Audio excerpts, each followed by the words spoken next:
Hi every one. இன்றைக்கி என்னென்னா என்னோடய கொலீக்கோட ஒரு ரிட்டையர்மெண்ட் மூமெண்ட்டை தான் இந்த வீடியோவில் நாங்கள் கேப்சர் பண்ணியிருக்கேன்.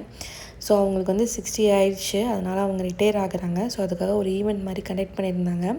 ஸோ இந்த லன்ச் அரேஞ்ச் பண்ணியிருந்தாங்க. இது வந்து பார்த்திங்கன்னா முழு ஆடு வந்து ஃபுல்லாக க்ரில் பண்ணியிருந்தாங்க. நாங்கள் போகிறதுக்குள்ளே அது பாதி ஆயிடுச்சு. அது மட்டும் இல்லாமல் அவங்க என்னென்ன ஃபுட் ஐட்டம்ஸ் வச்சுருந்தாங்க அப்படிங்கிறதும் இந்த வீடியோவில் நான் கவர் பண்ணியிருக்கேன்.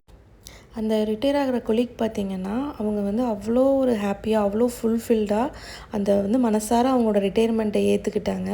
ஸோ அதை பார்க்கும்போது எனக்கு என்ன தோணுச்சுன்னா, அவங்க இந்த அளவுக்கு வரதுக்கு அவங்க லைஃப்பில் எவ்வளோ ஃபேஸ் பண்ணியிருப்பாங்க. ஏன்னா நான் வந்து என்னோடய லைஃப்பில் ரொம்ப ஃபேஸ் பண்ணேன்னு சொல்ல முடியாது, பட் ஆனால் நானுமே ஒரு சில விஷயங்கள் ஃபேஸ் பண்ணியிருக்கேன்.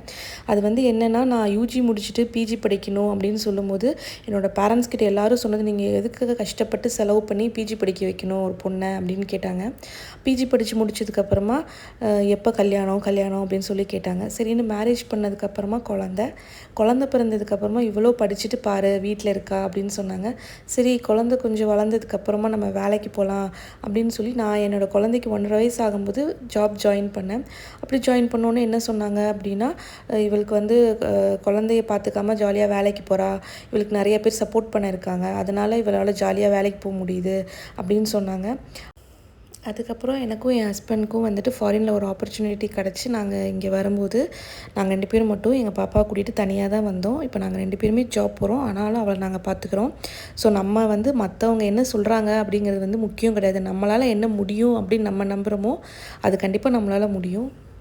அடுத்து கண்டிப்பாக இந்த லிஸ்ட்டு கண்டினியூ பண்ணுவாங்க. பட் ஆனால் அவங்க என்ன விமர்சிக்கிறாங்க அப்படிங்கிற கேட்குற தூரத்தில் நான் இல்லை.